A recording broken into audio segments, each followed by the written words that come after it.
The quickest route driving from Pullman, Washington to Albrightsville, Pennsylvania would take a person through the states of Idaho, Montana, North Dakota, Minnesota, Illinois, Indiana, Ohio, and finally into Pennsylvania. But through the release of Bryan Kohberger's affidavit, we now know that his white Elantra was spotted on a license plate reader in Loma, Colorado on December 13, 2022. So, instead of heading directly east, he detoured south through Utah and into Colorado. Loma is just east of Moab, Utah. The quickest route from Loma to Pennsylvania would take a person through Nebraska and Iowa, then across the most northern parts of Illinois, Indiana, and Ohio. But due to the body cam footage from 2 traffic stops in central Indiana on December 15th, we know that Kohberger took a more southern route.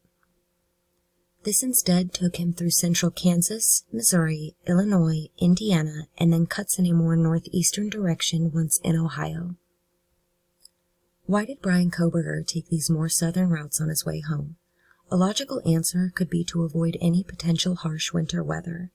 But given the charges he's facing, perhaps he wanted to dispose of something along a less likely route. Something else to consider given the individual in question is the history of crimes committed in some of these states and the serial killers who have been mentioned in regards to Kohberger. Ted Bundy killed across Idaho, Utah, and Colorado. BTK committed all of his crimes in Kansas. And there were also 2 very notable murder cases in Moab, Utah recently.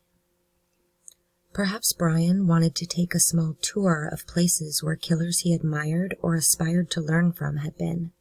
It's interesting to ponder given what we've learned about his chosen educational background.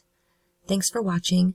As always, if you have any information about Kohberger or the murders of Xana, Ethan, Madison, and Kaylee, then please contact the tip lines provided by law enforcement in the description.